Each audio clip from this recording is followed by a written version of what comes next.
Okay, so we're about to dive into a story that's, well, it's about more than just a place on a map.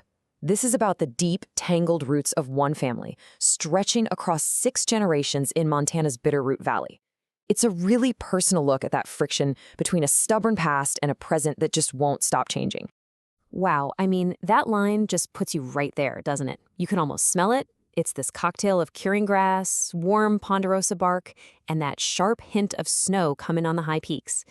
This isn't just a description, it's an anchor.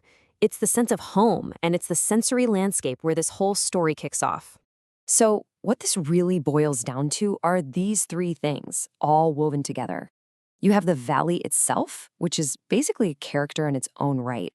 You've got this one family's long, long history inside of it.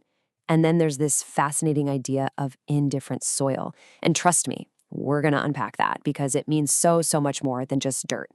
Now, this is where it gets really interesting. This is where personal history just collides with this massive national history. We're not just talking about the same region, we're talking about a family's land that sits smack dab on the path of one of the most famous expeditions in American history. This timeline really gives you a sense of the scale we're dealing with here. It starts way back in 1805 with Lewis and Clark's first impressions. Then you see the author's family arriving and putting down roots. It moves through the old valley of his childhood and, boom, brings us right up to the tensions of the new valley we see today. It's a 200-year story, all happening in one place. And this just nails that connection. Just think about that for a second. It's this incredible, intimate thought that the core of discovery didn't just pass through the area. They might have walked over the exact piece of dirt that became the heart of this family's day-to-day life. History isn't some distant thing in a book. It's literally right under their feet. All right, let's dig into the central idea here, the main metaphor of this whole story. This section is all about a single phrase, jotted down in Meriwether Lewis's journal over 2 centuries ago, and how it somehow came to define the character of both the land and the people who live on it. So here it is. Back in 1805, Lewis is looking at this gravelly plain, and he calls it indifferent soil. You know, a pretty straightforward, practical note. This land is tough to farm. But for the author's family, that phrase gets completely flipped. They reclaim it. It becomes this badge of honor that perfectly describes the stubborn, resilient, and enduring spirit of the valley that shaped them. Okay, so we've talked about the land itself. Now let's shift to the social landscape. This is about the old valley, the community the author grew up in, a place that ran on a set of unwritten but deeply understood rules. I just love this analogy, a well-worn glove. It's perfect, right? It captures that feeling of absolute comfort, of a perfect fit. But it also admits it wasn't perfect, slightly frayed at the edges. It wasn't some kind of utopia, but it was a place where everybody knew their role and you felt like you truly belonged.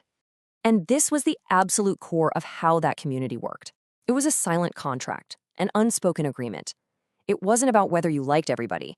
It was about the fact that you belonged to each other. If there was trouble, you didn't wait for a phone call. You just showed up, maybe in your hip boots at 2 a.m, because that's just what you did. And this brings us right to the heart of the conflict in this story. This is where those 2 worlds collide. We're about to see what happens when a new wave of people moves in, bringing a whole different set of values that clashes head-on with that old, silent contract. This slide just lays it all out, crystal clear. The old valley was built on interdependence. The new valley is all about privacy. Back then, being neighborly meant getting in each other's way to help out. Now, being polite means staying out of their way. And the landscape itself, what was once the family's office, is now sold as an experience. It's a massive shift in how you see the world. And this is the gut punch moment. This is where it gets incredibly personal for the author. He's driving, he sees a stranded car, and for a split second, he hesitates.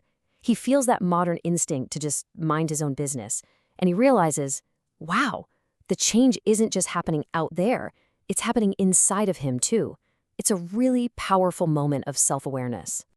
So let's start to pull all these threads together. This is all about legacy, right? It's about understanding your own small but really significant place in a story that is so much bigger than you are, a story that's literally stitched into the fabric of this valley. This says it all. It speaks to both the weight and the gift of being the 6th generation. His ancestors weren't just farming to survive. They were planting a family. They were planting roots.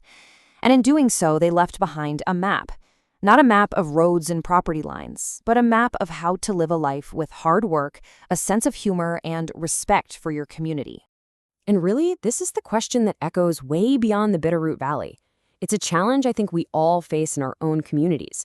How do you embrace change and welcome new people without completely burying the history and the values that made a place special to begin with? It's a tough one. And this is the beautiful final thought that ties everything together.